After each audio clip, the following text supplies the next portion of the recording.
Halo semuanya, selamat datang di channel Karin Manhwa Indo. Selamat menonton. Episode 2. Cekidot.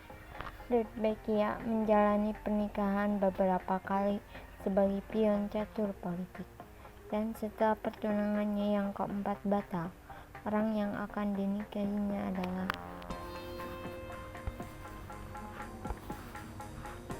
Ijek Pan Omerta dari Kerajaan Britania. Di umur 15 tahun, pria itu dilantik menjadi kesatria suci. Pada umur 17 tahun, dia melawan para monster di medan perang dan menjadi pemenang termuda sepanjang sejarah.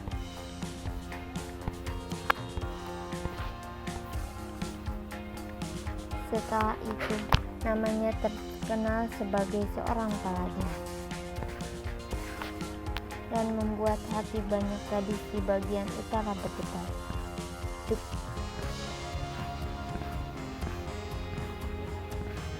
Namun sifatnya yang dingin pada setiap tawaran pernikahan dan sikap keras kepalanya untuk hidup terpencil dari kehidupan duniawi membuat orang tuanya cemas. Wanita yang bisa dekat dengan orang yang seperti itu hanya adik perempuan satu-satunya dan teman masa kecilnya saya. Kalau berdasarkan garis besar cerita yang kuingat, dia menjadi seperti itu setelah ibunya meninggal. Duchess Omerta, putri raja yang dulu jatuh cinta dengan membara pada seorang dukun muda, pada akhirnya mengakhiri hidupnya sendiri. Kejadian itu sepertinya memberikan dampak yang sangat besar bagi dua bersaudara.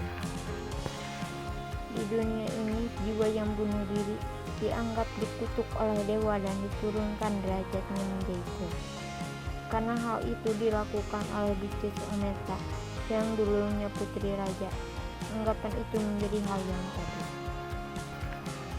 Tapi aku tidak terlalu ingat ceritanya karena aku membaca novel itu dulu sekali. Intinya raja bahkan tidak bisa berkomentar terhadap keangkuhan laki-laki itu. Lalu bagaimana dia mau menerima tawaran pernikahan dengan Rudbeckia? Itu karena kalau Ijek menolak, maka adik perempuannya akan dinikahkan dengan Ijek. Hahaha. Kesal.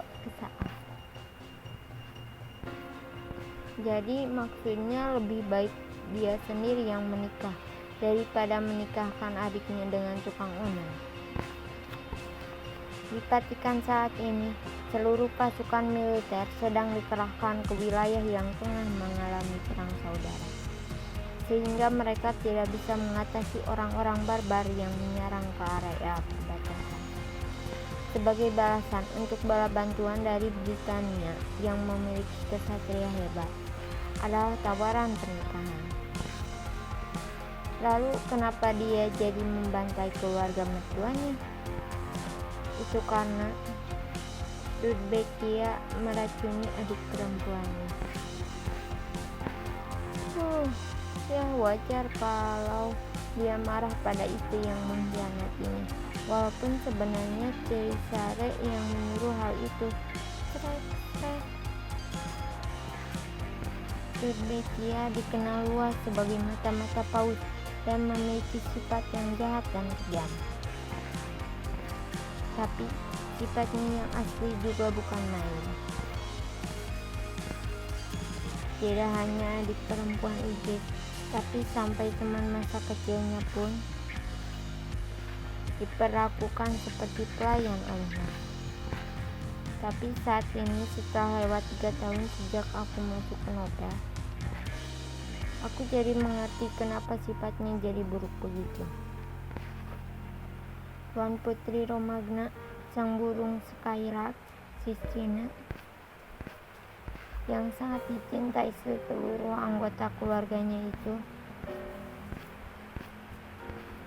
hanyalah merupakan sandiwara yang dirancang dengan baik, seperti kehidupanku sebelumnya. Meskipun begitu, kalau Ruby kakak, tak bikin kaget saja. Ekspresimu tadi terlihat kurang baik. Aku mampir kemari karena khawatir. Kakak ini memang sangat mengenalku. Lagi-lagi dia pura-pura bersikap seperti kakak yang manis.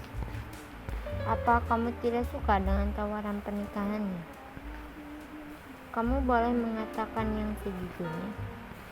Konyol, padahal dia akan memukulku kalau aku berkata jujur. Lalu cepat buang miniatur kura-kura itu. Aku benci kura-kura.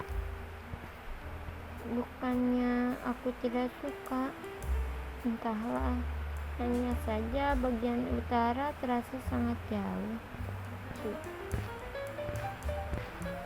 Kalau ke sana aku jadi jarang bertemu kakak, sehingga rasanya aku akan kesepian. Kenapa kamu kesepian? Kan ada suamimu. Apa hubungannya? Yang kuinginkan adalah tinggal bersama kakak selamanya. Aku merasa terhormat. Sulit dipercaya, wanita tercantik serogmagna menginginkanku seorang. Sentuhan tangan yang tiba-tiba bisa berubah kasar kapan saja. Jatuhnya lapisan pelindung yang menyelimutiku. Terjadi dalam sekejap. Thanks for watching. Jangan lupa like, share, dan subscribe ya. Bye bye.